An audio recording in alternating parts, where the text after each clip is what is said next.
Alright, silly people, here's the situation.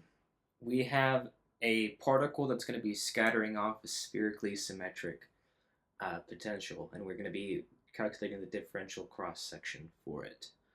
Um, so, because it's a spherically symmetric,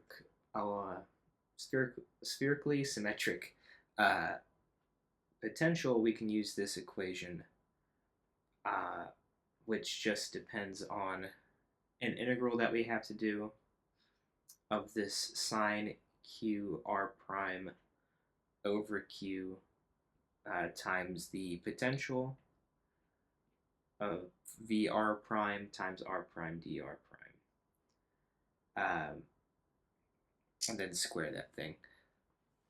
So for us, that's going to look like, I'm just going to go ahead and square the stuff in there. So 4 u squared over h bar to the fourth times q squared.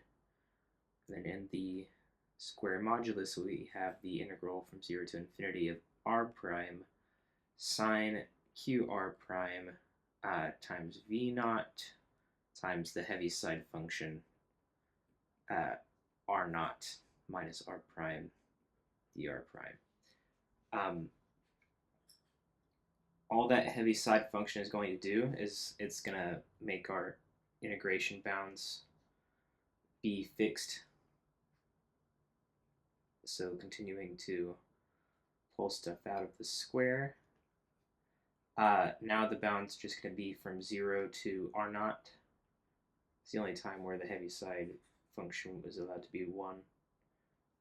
But it's still just the integral of r prime sine qr prime dr prime.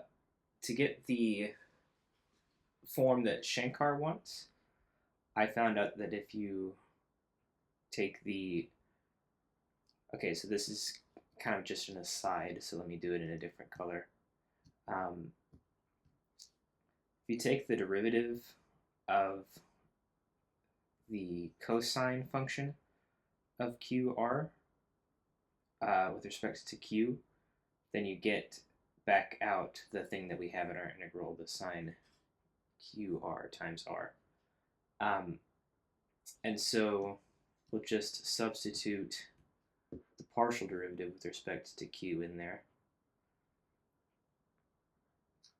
Don't know how completely necessary this is. You could probably just do integration by parts, but this is a cool way of doing it too. This is now the partial derivative cosine qr dr. That's primes on the r's. But then you can pull the partial derivative outside of the integral now, and just take the total derivative with respect to q of the result of this integral. And that's pretty slimy. So we can do that integral. It's not terribly hard, because it's just going to end up being, let me actually write the letter D. It's just going to end up being sine qr prime, that's over q, and evaluated from 0 to r naught, which we can pull out another factor of q squared. So we'll have h bar fourth q to the fourth outside. No, we can't, because we're going to end up taking a derivative, so let me not do that. Just q squared outside for now. But then inside, sine of 0 is 0, so it just kind of looks like that. And then now take the derivative of that junk. After writing all of this, we got low D high, so q r naught cosine uh, q r naught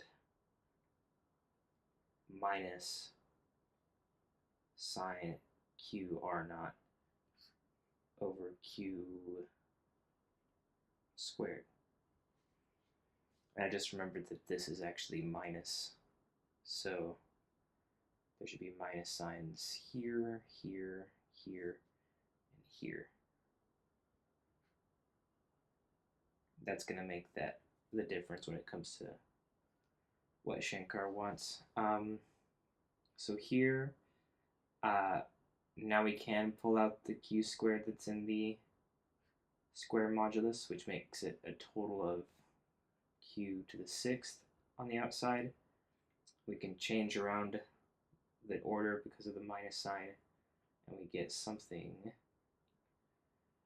like this, and then we actually write the cosine q r naught. Yep. But this isn't still is not the form that Shankar actually wants. So we'll factor out a r naught squared there, um, as well as write mu v naught r naught squared over h bar squared. So and they squared all of that. So now we have a total of r naught to the sixth, which means we can put q r naught to the sixth on the bottom. So we have a total of this stuff, cosine q r naught all squared, and then over q r naught all to the sixth. And that's pretty awesome. So that was the differential cross section. We can calculate the total cross section by integrating it over solid angles. As you can see, there's no thetas or phi in that final expression, so we just end up multiplying by 4 pi and call it good. But then after that, we're going to expand some stuff to get it into the form that Shankar next prescribes. That being, we're going to just expand the trig functions.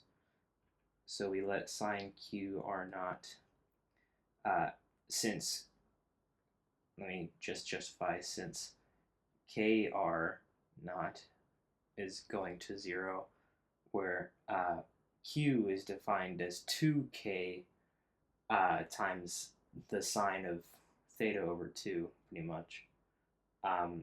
You can just let q r naught also go to 0, and so it's a small quantity, so we can expand around it.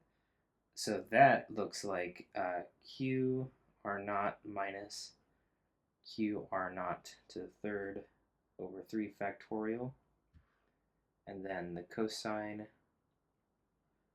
looks like 1 plus, no, it's 1 minus. I love expansions.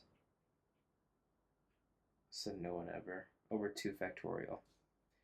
And plus higher order terms if you're feeling fancy. But we really only need the first 2 terms from each to get the form we want. So now the total cross section, we're just plugging these in where we found them. So I'm going to actually write 1 over q r naught to the sixth, and then this is going to go like q r naught minus q r naught to the third over 3 factorial, which is actually 6. Let me just write 6. Minus, and then we'll have another power of q r naught plus q r naught to the third over 2. And you square the thing. You can do a little bit of algebra in there because you have a half minus a sixth. So you have 3/6 minus 1/6. So these cancel out. So you have 2/3. No, you have 1/3.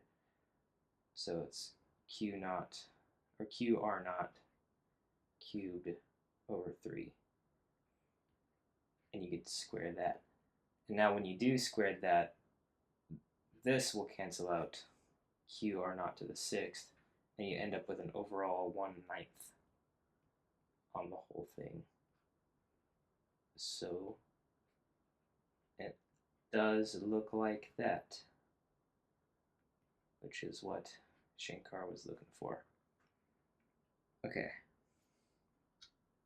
Sick.